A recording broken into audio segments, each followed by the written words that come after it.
I am about to do something terrifying and awesome. Okay, I don't know what that first glitch was. I think I was having problems with my computer. So, the first thing we're going to do is draw some lines, obviously, just in case you couldn't tell by the fact that I am drawing lines. We're going to do some neuro art where, okay, so I probably shouldn't have done this on this part, and I'll explain why a little bit later. But I do begin rounding off all of the corners and kind of making them into their own little individual rounded off squares, funky looking squares. And so, and I also like to thicken the lines as well. It just, for me, it makes it look better. So I have always been scared of trying this. Yeah, I didn't want to make you watch the entire thing. So you'll see me edit throughout this. Look at my editing skills go, Laurie. So like I was saying, I have always been scared to try this. I see it all the time on of course, my Facebook feed. Um, and I've always wanted to give it a try, but I've always been too intimidated by it. So today I decided, or yesterday I should say, I decided to give it a little go. I felt like I had a little spiritual nudge. You can see me hesitating here, like, what am I going to do? What am I going to do? And then I just start. And we're going to start by doing little flower petals. And then we're going to fill in around the edges of the petals. And I don't want them all to go in the same order. So I go from different corner to different corner.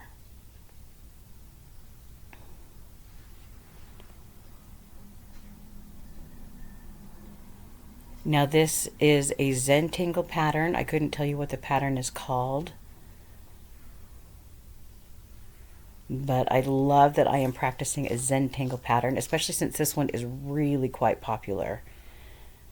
You'll see a lot of Zentangle when they're doodling or doing their official Zentangle thing. They will utilize this pattern quite a lot, and so I figured it was really good practice. Now I'm going to switch between my thick pen and my thin pen. My thin pen to do the petals and my thick pen to fill in. It was just easier. And then I just decided after this that I didn't want to, I just wanted to fill in with doing the petals without having to switch back and forth. So you'll see me, well, if I keep my book in camera, you would. You'll see me just filling in with the petals now. Excuse me.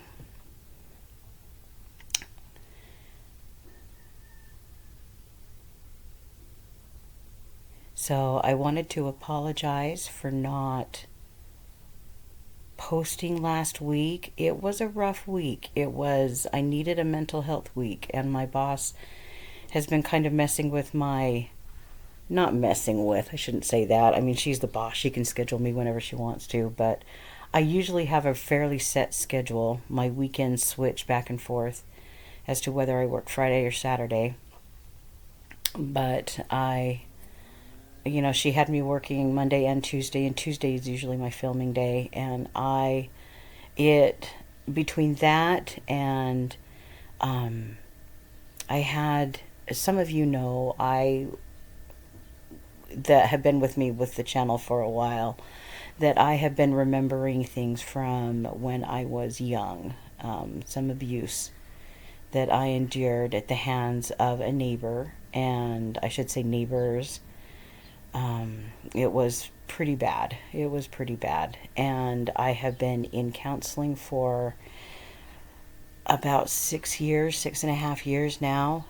And I am doing so much better. We've gotten out the majority of the memories, but unfortunately, when a new memory pops up, it means it's pretty bad because it's been hidden pretty deep in there. And that is what occurred last week. I began to get back a new memory, and it threw me for a loop.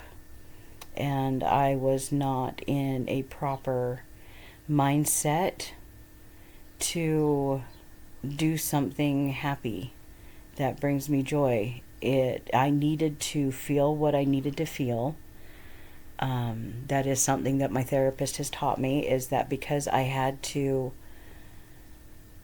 push down all of those feelings during the time that I went through it, that it's important that I feel those things now.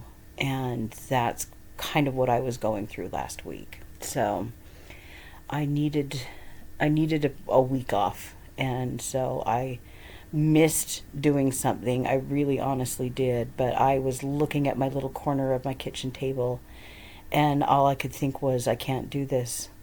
It was just next to impossible. So I'm doing so much better this week. So much better. I talked to my therapist next week, and we'll go over the memory and help finish processing through it, and it'll be good. It'll be good. I may or may not be posting next week. I'm not sure.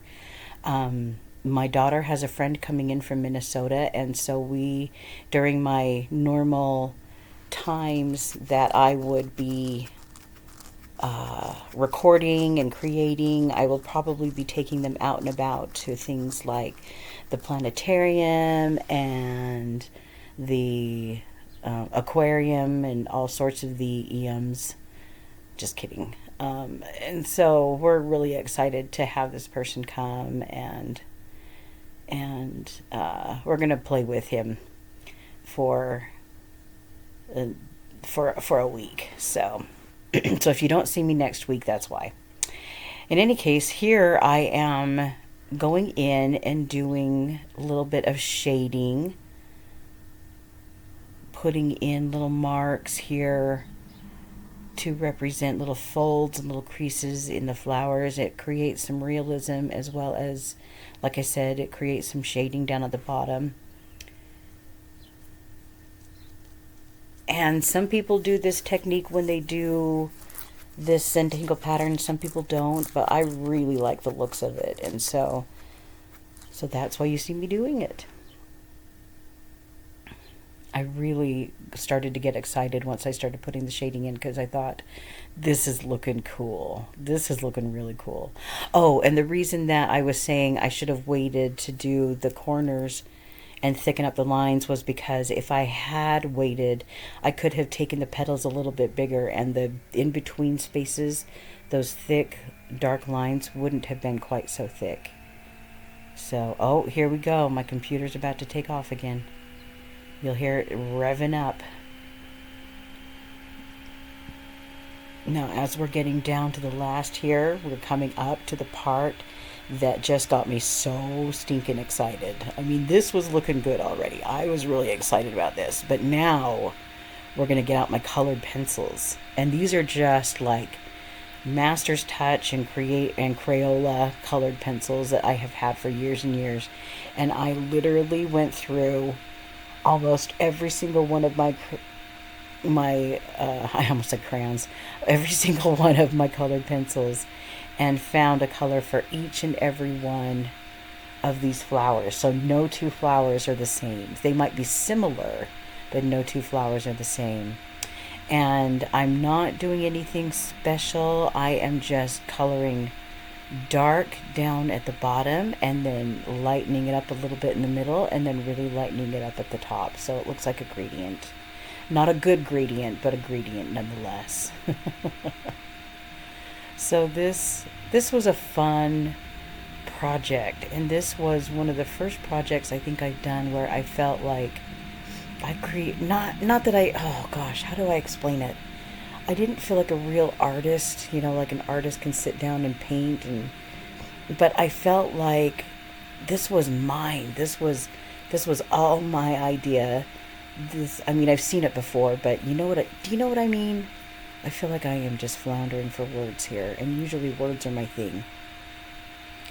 But it was just so neat to be able to sit down and just make my own lines, make my own petals, make my own choose my own colors, and then come out with something that is just so colorful and pretty, and it was just so much fun.